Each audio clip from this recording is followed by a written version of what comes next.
Marcos capítulo 15, verso número 6. Vamos a continuar con nuestra serie Cristo, el siervo perfecto. Este es el tema número 64 de esta serie.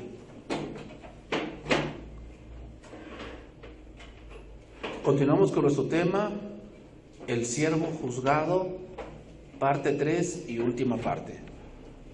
El siervo juzgado, parte 3 y última parte. Vamos a estudiar esta parte de las Escrituras, si Dios lo permite. Aquí terminaremos este tema e iremos al final de este evangelio, el evangelio de Marcos, para que, si Dios lo permite, iniciemos con otra serie más.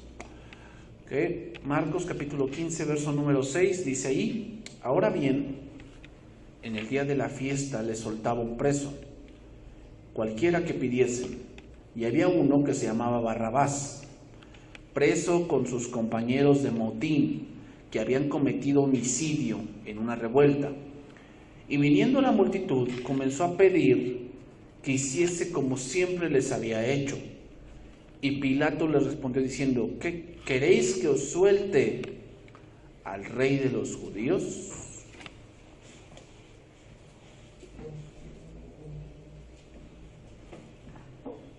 Bien, hermanos, en esta última parte vamos a ver este día y nos enfocaremos en cómo termina el juicio contra el siervo de Dios. El primer juicio delante de los religiosos fue un total abuso. Y quiero decir aquí algunas cosas importantes, y es que alguien que es religioso no necesariamente elegirá por Jesús. Puedes ver mucha gente que es muy religiosa, que sin duda, por decir, va a misa o hace ciertas festividades, como por decir, yo me puse a pensar ahorita que se viene dentro de 2 meses esta festividad de el gran ídolo de México. ¿Tú piensas que la pandemia los va a detener a que hagan peregrinaciones y todo ese tipo de cosas? O sea, hay gente que es muy religiosa y de verdad, cumple sacramentos y de verdad da a la congregación de la Iglesia Católica, y todo eso va a la cuenta bancaria del Vaticano y cosas así. O sea, hay gente que es así, pero no necesariamente van a elegir por Jesús, no necesariamente. Muchas veces esas personas religiosas podrán aparentar que de verdad quieren conocer a Dios, pero cuando se trata de la verdad, luchan contra ella. Los religiosos sabían que la ley, sin embargo, no la entendían. Parecían piadosos, sin embargo, ellos mismos rechazaron la verdad. Vamos a ver un pasaje que quiero analizar, Hechos capítulo 7, verso 45. Aquí está hablando Esteban,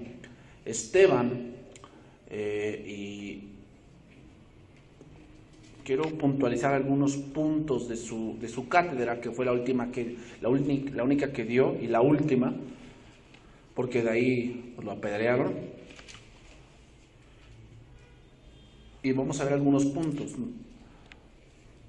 Hechos capítulo 7, verso 45, dice: el cual, recibido a su vez por nuestros padres, lo introdujeron con Josué, al tomar posesión de la tierra de los gentiles, a los cuales Dios arrojó de la presencia de nuestros padres hasta los días de David. Este halló gracia delante de Dios, y pidió proveer a tabernáculo para el Dios de Jacob, mas Salomón le edificó casa. Primeramente, esos 3 versos, vamos a ver aquí 2 puntos. Número 1, Esteban puntualiza algo que los religiosos tomaban como muy sagrado: la tierra de Jerusalén. Y deben darse cuenta, esa tierra es un símbolo de pelea. De hecho, Jerusalén es una tierra neutral, no le pertenece a nadie. Si tú te das cuenta, hay 3 religiones ahí que pelean ese tipo de tierra: los judíos, los musulmanes y los cristianos. Entonces hay 3 religiones que son las más grandes, vamos a ponerlo así, las más grandes del mundo, que pelean la tierra de Jerusalén. Date cuenta, el versículo 45 Esteban puntualiza algo sobre la tierra que conquistaron.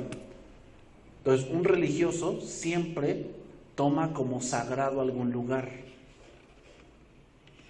Y eso así lo vemos, ¿no? en algunas películas, cuando por decir, eso es más con los templos budistas. Como que hay templos donde es cosa muy sagrada. Por decir, Corea del Norte no es un lugar, es un lugar comunista. El comunismo no acepta religiones. Porque para el comunismo la religión es el opio del pueblo. Entonces, para los comunistas tener religión no es algo, por eso persiguen a los cristianos. O sea, para ellos el ateísmo es la religión. Pero si tú investigas más adentro de Corea del Norte, ¿sabes lo que sí existe? Budismo. Sí existe eso. Entonces, ¿qué pasa con el budismo? Tienen ciertos templos que sagrados. Así es un religioso. Como que pone algo que es sagrado. ¿Qué sería sagrado para nosotros? ¿Un lugar como este? No. Si un día nos vamos, un día no muy lejano, que Dios diga, se van a cambiar de lugar, este lugar tal vez lo ocupe otra persona. Entonces ya deja de ser sagrado. Es que no es el lugar, hermanos. No es el lugar. O sea, es que aquí sí está Dios. Porque lo siento, eso es muy relativo. Es muy relativo. Porque ellos también sienten a Dios. Entonces, ¿cómo lo hacemos ahí?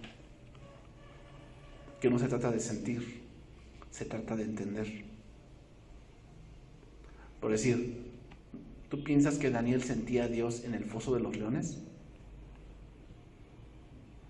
¿O tú piensas que el pueblo de Israel sentía a Dios cuando estaba en la dispersión? ¿Cuando estaba lejos de su patria? ¿A Sadrach, Mesach y Abed-Nego sentían a Dios en el horno de fuego? Ponte a analizar eso. No se trata de sentir, se trata de creer. ¿Creer qué? No lo que yo te diga, lo que dice aquí. La palabra. Eso es lo que debemos creer. Entonces, número 2, otra cosa que consideran sagrado, el edificio. Claro que dice, David les puso que quería proveer tabernáculo, mas Salomón le edificó casa. O sea, quiero que entiendan, que vean que Esteban se enfoca en ciertos puntos, no se enfoca en toda la vida de los que él narra, se enfoca en ciertas obras que ellos hicieron. ¿Por qué no menciona, por decir, que David mató al gigante? Porque no es el punto que él quiere, al que él quiere llegar, sino está diciendo algo a gente religiosa que consideraba el templo como lo máximo. Dice ahí versículo 48, si bien el Altísimo no habita en templos hechos de manos, como dice el profeta, y aquí Esteban cita al profeta Isaías, el cielo es mi trono y la tierra el estrado de mis pies. ¿Qué casa me edificaréis? Dice el Señor. ¿O cuál es el lugar de mi reposo? ¿No hizo mi mano todas estas cosas? Entonces aquí Esteban cita el capítulo 66 de Isaías. Salomón sabía esto y oró diciendo que a Dios no podemos reducirlo solo a una casa. No podemos reducirlo solo a una casa. Ese es el problema de la religiosidad, que se reduce todo a ciertas prácticas, a ciertas observaciones y a ciertas palabras, pero el corazón no cambia. O sea, no importa lo que tú y yo practiquemos, si el corazón no cambia, no tiene sentido. No importa qué relajo tengamos en la congregación, si no conocemos más de Cristo, no tiene sentido.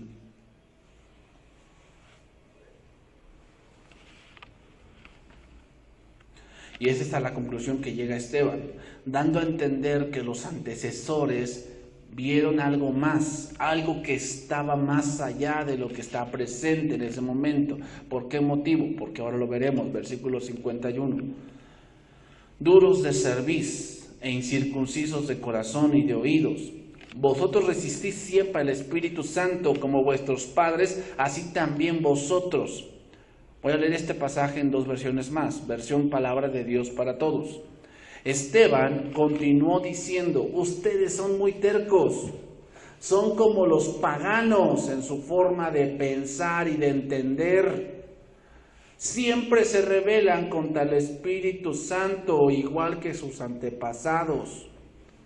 La Biblia Latinoamericana 2005 dice así, ustedes son un pueblo de cabeza dura y la circuncisión no les abrió el corazón y los oídos. Ustedes siempre resisten al Espíritu Santo al igual que sus padres. Es interesante ver estas versiones porque nos hacen reflexionar el por qué llegaron hasta el punto de matar a Jesús. Y es porque hasta ese punto siempre fueron duros de corazón. Ahora, quiero entrar a un punto aquí. ¿Qué significa resistir al Espíritu Santo? Yo he escuchado esa frase y ¿sabes a qué la aplican? A que tú no creas lo que alguien te está diciendo. Es decir, yo digo que tú vas a ser bendecido y de esa bendición tú vas a dar a la congregación y como que tú no crees esa. Entonces ellos te dicen, no resistas al Espíritu de Dios. ¿Tú piensas que eso significa eso? No. Aquí la palabra resistir viene de una palabra griega, antipipto, así, antipipto, y significa luchar contra. Luchar contra. Pero vamos a ir un poquito más adentrado en esto.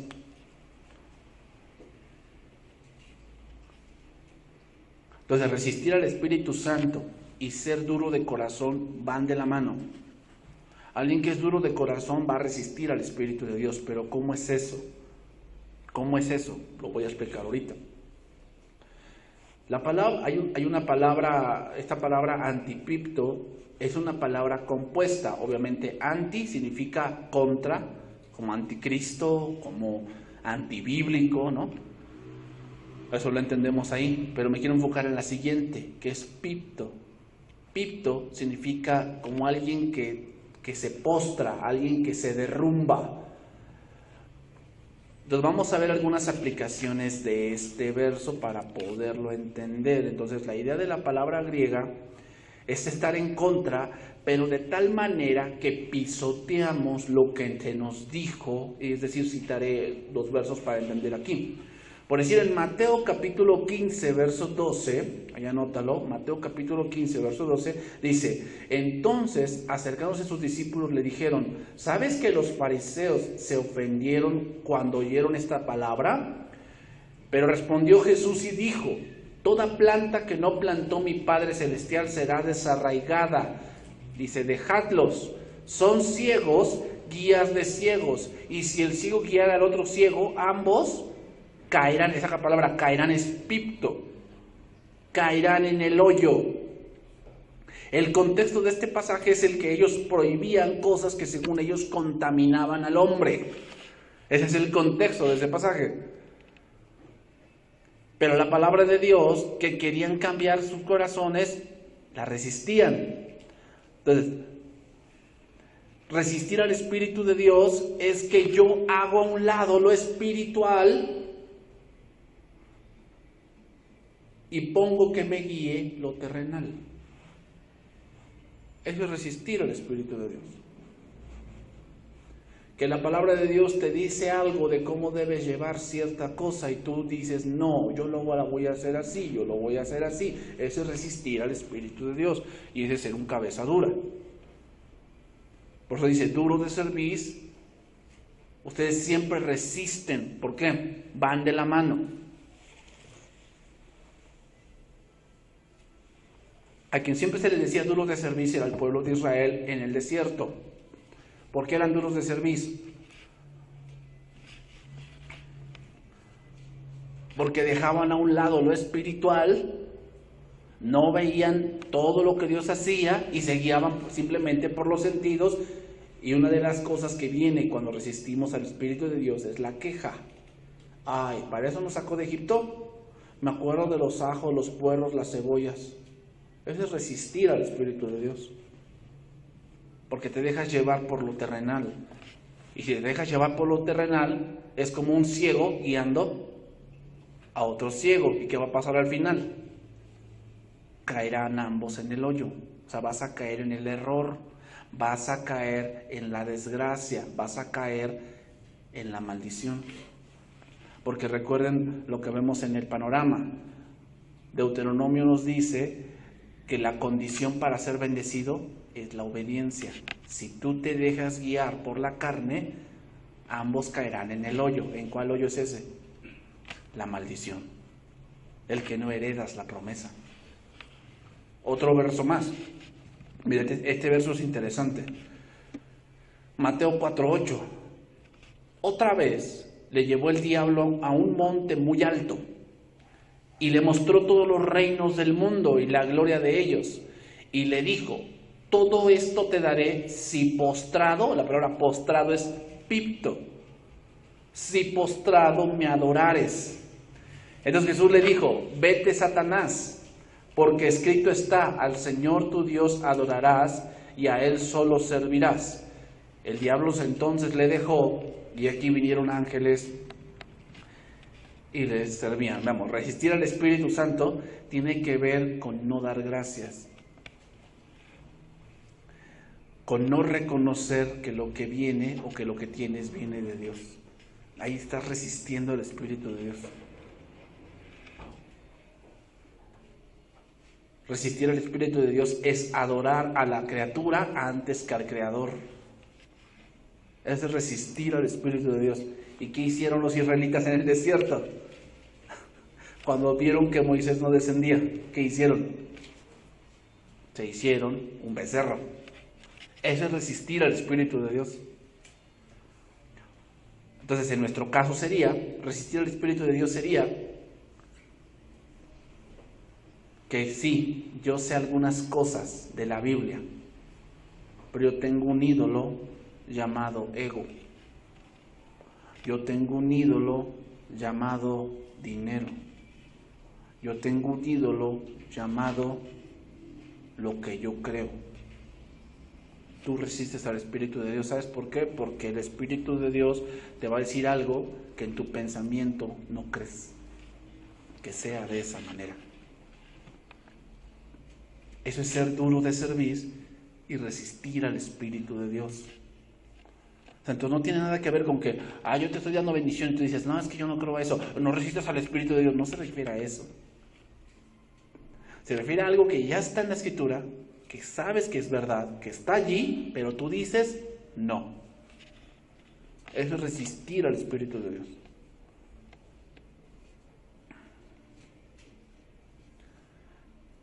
Entonces, cuando empezamos a resistir al Espíritu de Dios, empiezan a surgir pensamientos puramente terrenales, que tú piensas que vienen de Dios, pero una evidencia que no vienen de Dios son las siguientes. Una evidencia de que lo que tú piensas, que dices que viene de Dios, no es cierto. Seguimos ahí en ese pasaje que estábamos, Hechos 7:52. Hechos 7:52. Dice ahí, sigue aquí hablando Esteban: ¿a cuál de los profetas no persiguieron vuestros padres y mataron a los que anunciaron de antemano la venida del justo, de quien vosotros ahora habéis sido entregadores y matadores? ¿Cómo se evidencia que lo que tú estás pensando no viene de Dios, aunque tú digas que sí? Porque empiezas a perseguir. Porque empezamos a perseguir.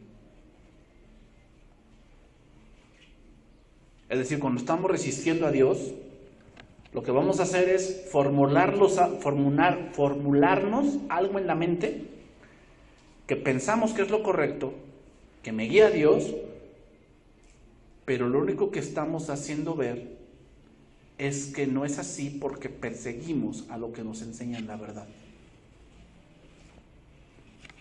Bueno, sí, pero es que él no sabe. Bueno, sí, pero es que él no sabe mi situación, él no sabe mi posición, él no sabe esto, él no sabe el otro, ella no sabe esto, ella no sabe el otro. Entonces, ¿tú piensas que tu pensamiento es más correcto? Sí, yo creo que sí, porque yo pienso así, pero ella pues así, entonces empiezas a perseguir, yo creo que no. Lo que deberíamos hacer es decir, ¿eso lo dice la Biblia? Eso es lo que deberíamos hacer como cristianos. Cuando tú escuches algo en el internet, no es para perseguir cierta gente. Ese no es el fin. Ni Cristo lo hizo, ni los apóstoles lo hicieron. Pero cuando llegaba algo que no era conforme a las Escrituras, lo señalaban.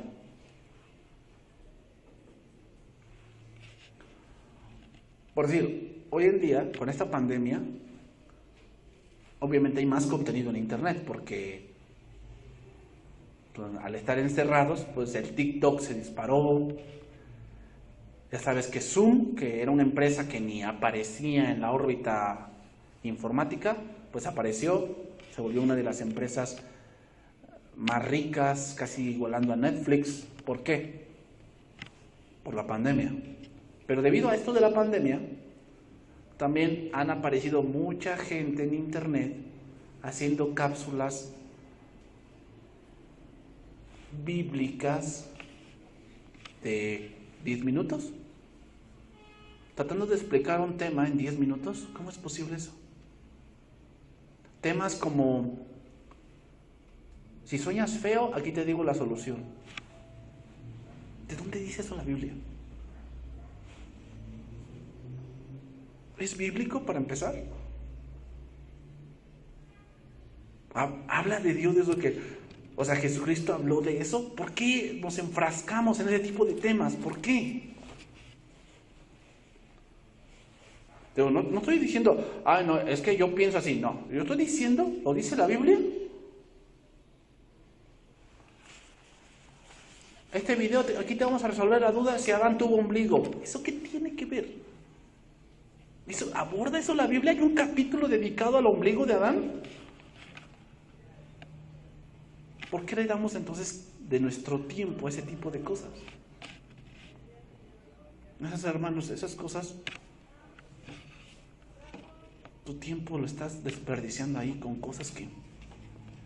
Pero yo te lo digo, son canales que tienen millones de seguidores. ¿En verdad? Y yo me pregunto, ¿por qué? Porque eso es la iglesia del día de hoy. Es una iglesia ignorante, es una iglesia que le gustan las cosas rápidas. O sea, sentarme a escuchar a ese merolico 50 minutos, no. Yo prefiero me pongo de un videíto de 10 minutos, ya me alimenté. ¿De qué? ¿De qué? ¿De qué te alimentaste?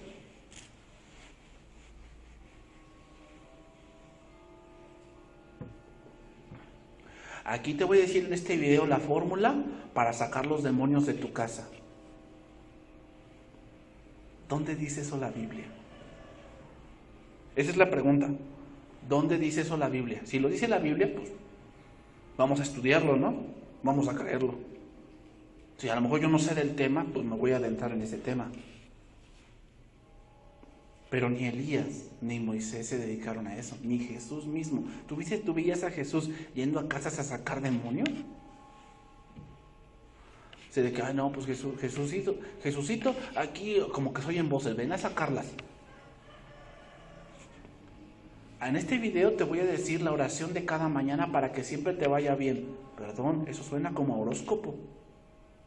¿Dónde dice eso la Biblia? ¿David hacía eso? Entonces, ¿por qué nosotros pensamos que es verdad?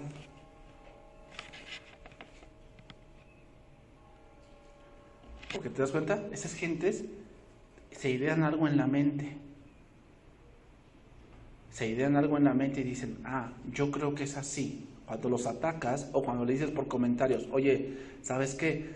Yo te pido que revises tu hermenéutica o revises tu teología, ellos te van a decir, ¿sabes qué? Nadie está para juzgar. Nadie es justo, sí, nadie es justo para salvarse. Nadie es justo para salvarse, eso sí es cierto. O sea, nadie puede llegar al cielo por ser justo, ¿eh? Nadie. Eso es verdad. Pero que yo vea el error y no diga nada, perdónenme, eso es de un tonto. Si no, ¿dónde dejaríamos la carta de segunda de Juan, que tocamos el día jueves? Y aquel que deja entrar a ese tipo de personas y le dice bienvenido, participa de sus malas obras. ¿Dónde dejamos esa carta? Ay, Juan, es que tú no tienes... Y le llaman el apóstol del amor al apóstol de Juan, y escribe ese tipo de cosas, diciendo que no los dejen pasar. A los gnósticos. ¿Te das cuenta cómo todo ha cambiado? Y eso es por falta de que la iglesia, o que varios miembros de la iglesia resistan al Espíritu de Dios, poniendo por encima lo que ellos creen.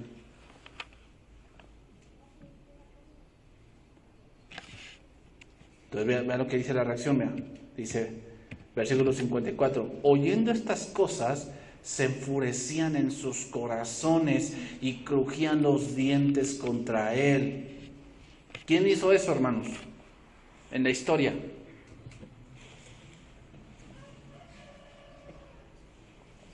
Caín.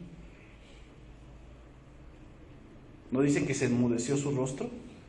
Y Dios le dijo, ¿por qué estás enojado?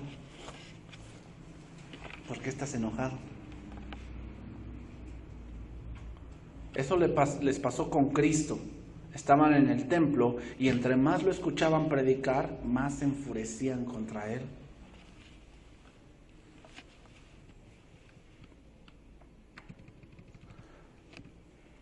Solamente quiero tocar este punto para que vean cómo se mueven las cosas. Hubo un pastor que abrió su iglesia antes de que toda la pandemia un poquito bajara. Este pastor fue John MacArthur. Y yo lo voy a decir no en son de juzgarlo, porque yo, como le dije a varios hermanos que también me mandaron mensaje, me dijo, ¿usted qué opina de esto? Digo, no es lo que opine. Pero hablar de una gente como John MacArthur, hay que tener cuidado, no es cualquier persona. Y no me refiero a que sea un ángel, un querubín, no. Pero la Biblia dice que ante las canas debes ponerte de pie, es decir, debes guardar respeto a quien respeto merece. Hebreos dice que a la gente de mayor edad que veamos su ministerio es digno de doble honor. MacArthur es un hombre dedicado 100% a la palabra. Ha sacado comentarios bíblicos, ha sacado una Biblia comentada. O sea, es una persona de verdad muy estudiada. ¿Que es humano? Sí, nadie está diciendo que no. Él tomó una decisión. ¿Cuál? Abrir la congregación. Porque él decía que las personas los domingos iban a tocar a la iglesia. Iban a tocar a la congregación, que les abrieran porque querían orar, porque tenían muchos enfermos. Entonces él decidió abrir. Y pues obviamente adivina quién lo atacó. Todo ese tipo de personas que tienen un evangelio de 10 minutos. Vean lo que hace, y eso que estudia, y eso que es MacArthur, y eso que el otro, y eso que el otro. ¿Te das cuenta cómo son? No tienen una buena doctrina, no tienen una buena teología. Pero cuando se trata de tirar a la teología, entonces sí.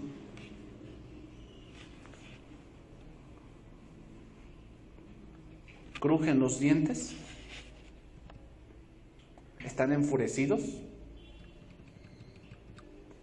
No sé si te enteraste apenas, pero un canal cristiano publicó un video donde hay una pseudopastora, y lo digo así porque es una pseudopastora que se divorció y que dice que Dios le dijo, ¿no?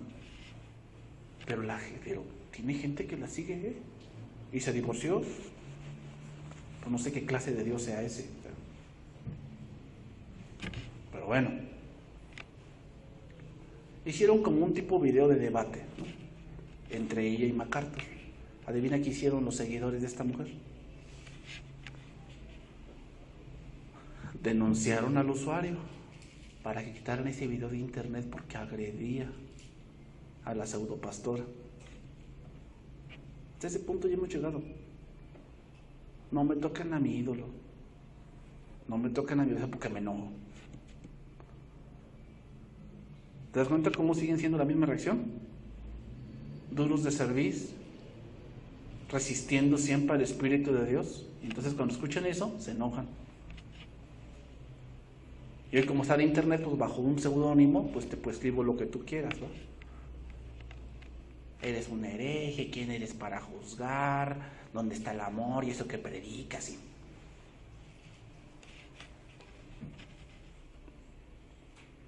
Segunda Corintios 12:14. Voy a poner aquí otro ejemplo más. Segunda Corintios 12:14.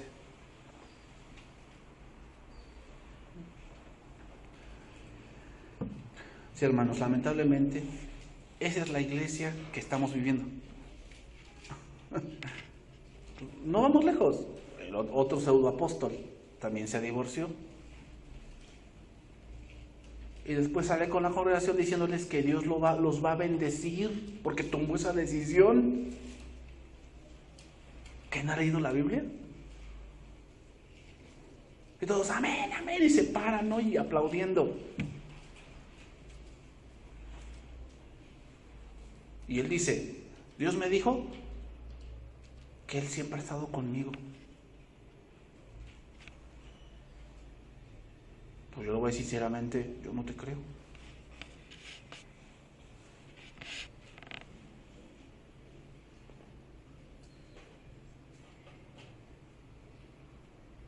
Pero la gente sí, bueno, no es lo que yo diga, que dice la Biblia. Entonces, ¿por qué nos permitió Moisés dar carta de divorcio? ¿Y qué les dijo? Por la dureza de vuestro corazón. Nuevamente, otra vez, duros de cerviz, incircuncisos de corazón, ustedes siempre resisten. ¿Quién está equivocado, él o la Biblia? No, pues yo creo que usted. Está bien, a lo mejor sí. Pues yo lo que más veo en la Biblia es que dice la palabra de Malaquías que Dios odia el repudio. Yo también lo que veo en la Biblia es que Dios tenía mucho cuidado de las mujeres también.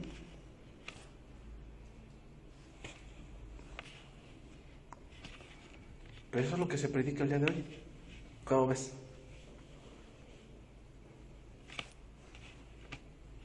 Estamos llenos de comida espiritual express. Videos de 10 minutos, 12 minutos para explicar el rapto. Videos de 10, 12 minutos para explicar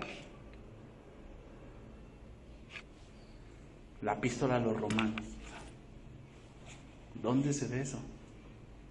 Si nosotros en el instituto, un año y a duras penas más o menos vamos terminando, ellos lo quieren acabar en 10 minutos, pues ¿cómo le hacen?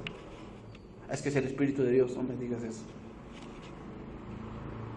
Porque yo te puedo sacar 2 versos donde, por decir, Esdras, cuando predicó, estuvo desde la mañana hasta el anochecer enseñándoles la ley. Pablo estuvo desde la mañana hasta que casi anochecía enseñándoles. Tanto que se durmió un niño en la ventana y se cayó y se murió. ¿Te das cuenta? El problema es que la iglesia la está absorbiendo el mundo. Y el mundo quiere eso. Dice ahí 2 Corintios 12:14, dice, he aquí, por tercera vez estoy preparado para ir a vosotros, y no os seré gravoso, porque no busco lo vuestro, sino a vosotros. Pues no deben atesorar los hijos para los padres, sino los padres para los hijos. Dice, y yo con el mayor placer gastaré lo mío, y aún yo mismo me gastaré del todo por amor de vuestras almas, aunque amándoos más. ¿Qué dice ahí? Se ha amado menos. Los corintios habían sido engañados por los judaizantes. ciegos guiando a otros ciegos. ¿Y cómo nos damos cuenta de que su doctrina es errónea? Porque persiguen al apóstol. Ya empezaban con asuntos como que tú no eres apóstol porque no anduviste con Cristo. Tú no eres apóstol porque no tienes cartas de recomendación. Tú no eres apóstol porque no has visto visiones. No, pues aquí mi judaizante sí ve visiones. Y es que por eso Pablo aborda diciendo, conozco un hombre, si en el cuerpo no lo sé, ¿por qué hace eso? Porque ellos, los judaizantes, presumían que ellos sí veían ángeles. Pues ahora no, pídele a tu ángel que te muestre. Pues yo leo en Colosenses que dice que esto de culto a los ángeles déjelo de lado, eso no. Pero ahí ves a los cristianos ya, busca el nombre de tu ángel. ¿Eso qué tiene que ver? ¿Eso qué tiene que ver? ¿Eso de dónde lo sacaron? ¿Eso qué tiene de Cristo? ¿Qué tiene de santo? ¿Qué tiene de la Biblia? ¿Qué tiene?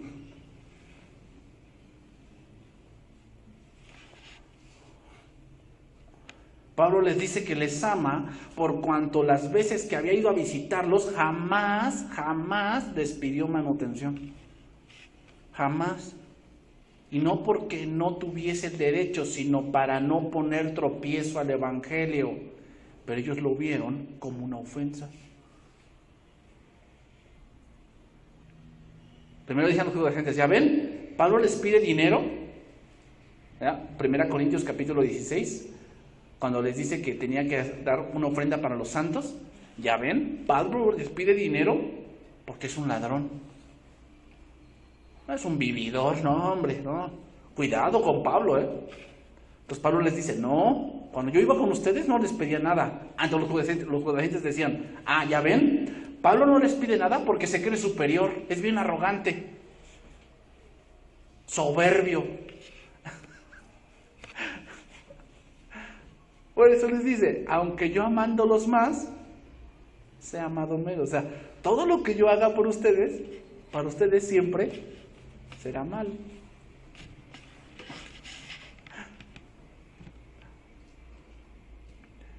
Entonces,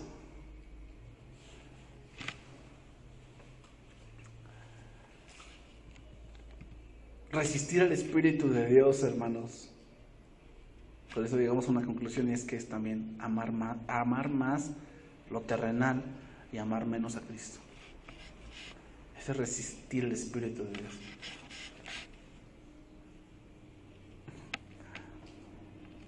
Entonces retomo los versos porque ya se me acabó el tiempo. Retomo los versos. Marcos 15:6. Dice, ahora bien, en el día de la fiesta les soltaba un preso, cualquiera que pidiesen, y había uno que se llamaba Barrabás, preso con sus compañeros de motín, que había cometido homicidio en una revuelta. Y viniendo la multitud, comenzó a pedir que hiciese como siempre les había hecho. Cada año, el gobernador, por decisión popular, otorgaba amnistía a un delincuente, sentenciado como una forma de cultivar buena voluntad y demostrar la misericordia romana. Muchos, viéndolo desde un punto de vista justo, pues diríamos que elegirían por Jesús. Sin embargo, Pilato pensó lo mismo y se equivocó. Y mucho nos ha pasado eso, ¿verdad? Yo, reflexionando en este verso, a mí me ha pasado. Que yo digo, es que esta persona, yo estoy seguro que va a elegir por esto, porque esto es lo correcto. ¿Y qué crees?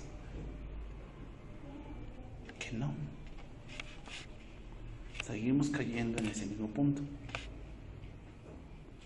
Muchas veces pensamos que nuestros hijos van a elegir lo correcto, y a veces, ¿qué crees? Eligen por Barrabás. Nosotros pensamos que van a elegir por Jesús. O sea, Jesús significa lo bueno, lo amable, lo que les va a traer buenas cosas.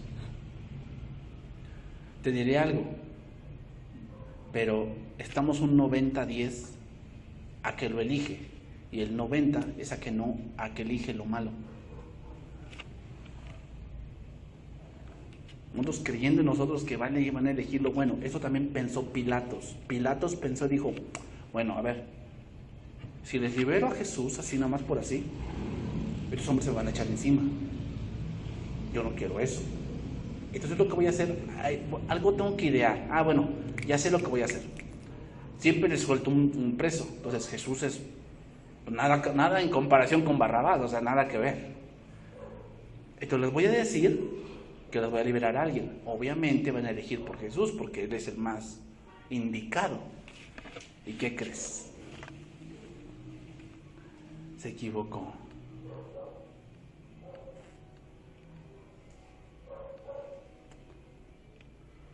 Versículo 8. Y viniendo la multitud, comenzó a pedir que hiciese como siempre les había hecho. Y Pilato les responde diciendo, ¿queréis que os suelte al rey de los judíos?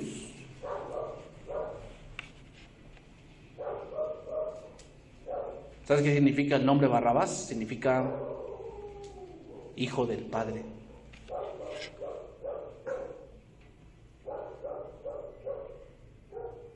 Barrabás. ¿Por qué utilizó ese título Pilatos del rey de los judíos? Porque ese supuestamente era su delito. Proclamarse rey de los judíos. Ese era supuestamente el delito de Jesús. Pero cuando el pecador, cuando el religioso resiste al Espíritu Santo, entonces elegirá a Barrabás. Siempre va a ser así. Entonces sigue diciendo, y Pilato le respondió diciendo, ¿queréis que os suelte al rey de los judíos? Porque conocía que por envidia le habían entregado los principales sacerdotes. Mas los principales sacerdotes, fíjate lo que dice ese versículo. Mas los principales sacerdotes incitaron a la multitud para que le soltase más bien a Barrabás. ¿Quiénes? Los líderes. Los líderes que supuestamente tenían que encaminar al pueblo hacia Dios, fueron los que incitaron para que se les diese Barrabás. Y eso está pasando ahorita, Esta pseudopastora les dice a las mujeres, no, si tu esposo no quiere hacer lo que tú quieres que haga, dile, tú vete, hijo del diablo, Dios me va a dar algo mejor. A ver, vamos a analizar tus palabras. Yo oigo a Sara diciéndole a Abraham, Señor, y tú le dices hijo del diablo. ¿Cómo? Yo veo en las escrituras que dice que la mujer con su testimonio y su sumisión ganará a su marido, y tú dices que Dios te va a dar algo mejor. Pues no sé qué sea. Y no cita versos esa mujer, no cita versos, simplemente es una buena psicóloga, es lo que es. Pero ¿qué le da más fuerza a esta mujer? El movimiento que hoy se está levantando, el movimiento feminista. Y eso se está metiendo a la iglesia.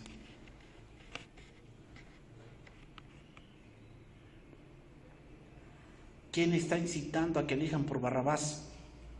Los mismos líderes. Porque, ¿qué va a pasar con esa iglesia de ese apóstol? Donde el apóstol se divorció. ¿Qué crees que va a pasar en la iglesia? Los divorcios van a aumentar. Diciendo que Dios les dijo.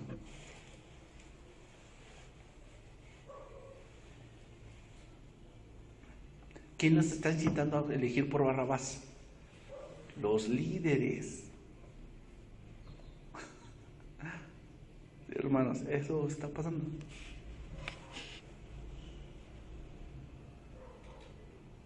Hoy muchos líderes quieren atraer a la gente con Barrabás.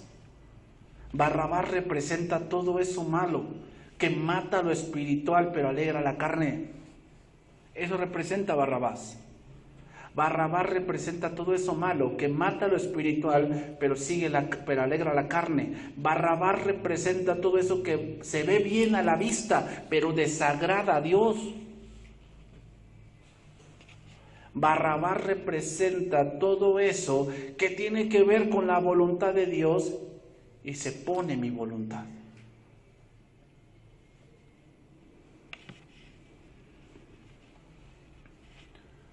Y termino. Respondiendo Pilato les dijo otra vez: ¿qué pues queréis que haga del que llamáis rey de los judíos? Ellos volvieron a dar voces: crucifícale. Pilato les decía: pues qué mal ha hecho. Pero ellos gritaron aún más: crucifícale. Y Pilato, queriendo satisfacer al pueblo, le soltó a Barrabás y entregó a Jesús después de azotarle para que fuese crucificado. ¿Qué ocurre cuando se quiere satisfacer al hombre? Lo de Dios es sacrificado para que el hombre esté contento.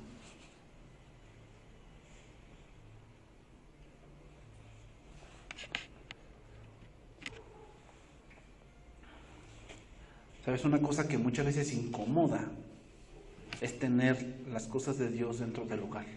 Eso es incómodo. Vamos a leer la Biblia, es incómodo, porque en ningún momento es propicio para leer la Biblia. Es incómodo. Y si tú quieres tener contento a tu familia, vas a tener que sacrificar eso por tenerlos contentos. Crucifícale. Yo te lo digo por experiencia. Cuando mi papá me decía, o nos decía, vamos a leer en familia, era incómodo. Y todos, ay, ya me quiero dormir. Ay, no hemos cenado. Ay, justamente la novela. Ay, justamente mi caricatura preferida está a esa hora. Y precisamente a esta hora mi papá nos llama. Así pasa. Y si tú quieres tenerlos contentos, vas a sacrificar eso por tenerlos contentos. O, ¿qué vas a hacer? Seguir adelante. Pero cuando se quiere satisfacer al hombre, lo de Dios es sacrificado para hacer eso.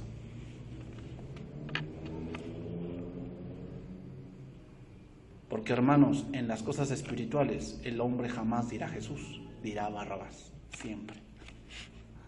Yo quiero a Barrabás.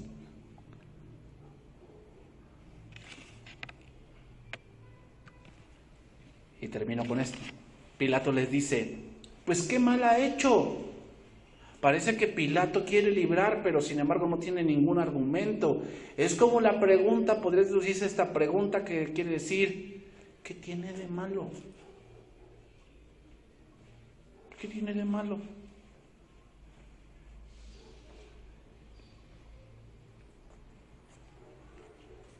Ay, bueno, sí, leo mucha psicología, pastor, pero ¿qué tiene de malo? Eso luego me ayuda.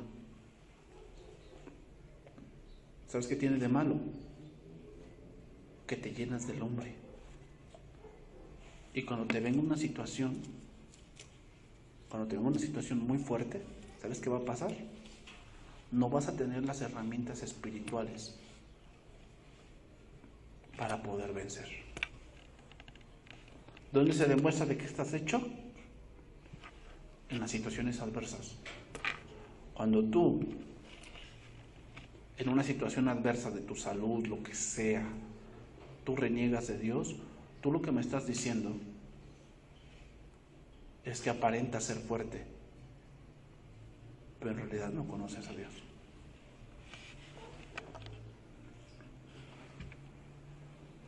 Eso es lo más importante, hermanos.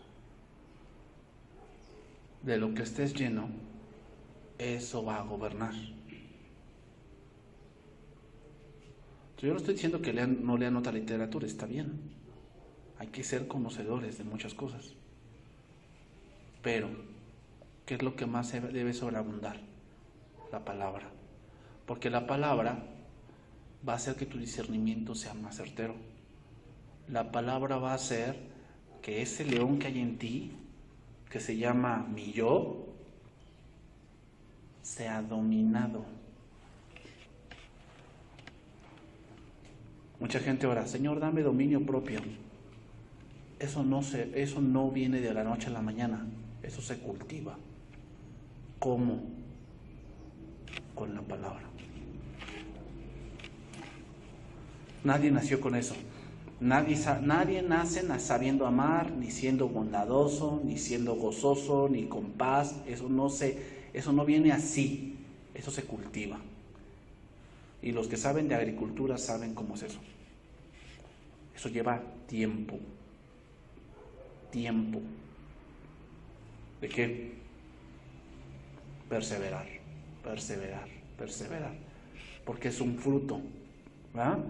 Ahorita, ¿qué tiempo viene? El día de ayer que fuimos al mercado, ya se viene el tiempo de ¿qué? De la caña y del tejocote.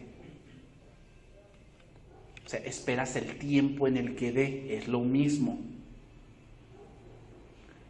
Sembramos la palabra y en un momento, en su tiempo, dará un fruto. ¿Y cuál es el fruto del Espíritu? Amor, gozo, paz, paciencia, benignidad, bondad, fe, mansedumbre, templanza. Contra tales cosas no hay ley. O sea, el fruto es algo que se da, pero viene de la perseverancia en las Escrituras. O sea, muchos, no digo que esté mal que oren, Señor, dame paz, dame paciencia, dame esto. Sí está bien, pero tenemos que entender que como es un fruto, es algo que debemos cultivar. No es algo que de pronto vas a amanecer con mucha paz, no. La paz de Dios radica en cuanto sepas de Dios.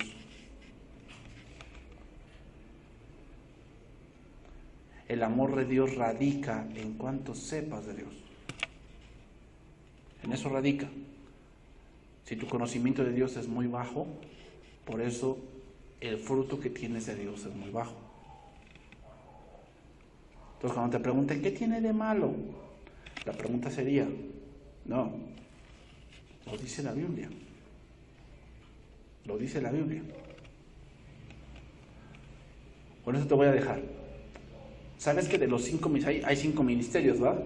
Apóstoles, profetas, evangelistas, pastores y maestros. ¿Sabes que de esos 5 ministerios, sabes cuál es el ministerio que menos se menciona en las Escrituras? O sea, que menos veces tiene repeticiones. Pastor. Es el que menos tiene repeticiones en la Biblia.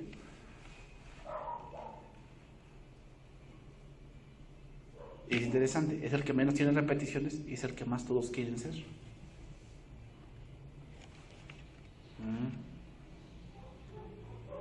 Eso es de analizar para otro tema. Hay que analizarlo eso. Pero hermanos, Cristo pasó por esto injusto para que nosotros los injustos llegásemos al cielo. Vamos a orar, hermanos. Vamos a orar y vamos a terminar este tiempo.